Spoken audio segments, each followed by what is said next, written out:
In 2023, Indiana had 109 train collisions and fatalities. That's according to Operation Lifesaver. The Indiana Railroad Company is drawing attention to the issue during Rail Safety Week. News 10's Madison Zaleski tagged along for the Officer on a Train campaign today. She tells us how this engaging event provides better education for first responders about rail safety.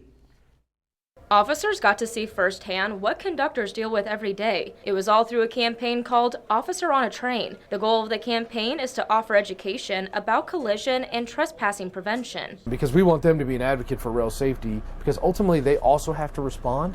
And in that response, obviously, they're also affected by what happens. When it comes to potential collisions between a car and a train, officials say the train will always win. It's something train conductors know all too well. The last incident I had that had a really unfortunate consequence, it was someone roughly my daughter's current age. So it's something I connect to really personally. It takes conductors at least a mile to get a train to stop. That's equivalent to 18 football fields. So if a train operator sees something on the track, they can't swerve to avoid hitting it. That's why the Indiana Railroad is giving officers a better insight into how motorists and pedestrians attempt to beat a train.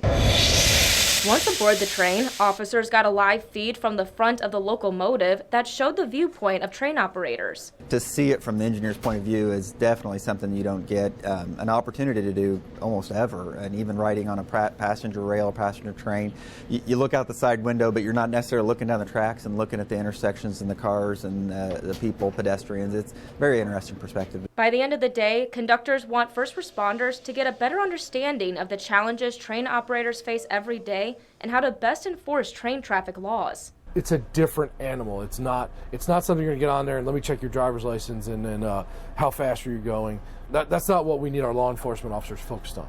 They need to be focused on keeping our public and our communities educated that if they see a track, they should think there's a train. Reporting in Palestine, Illinois, Madison Zaleski, News 10.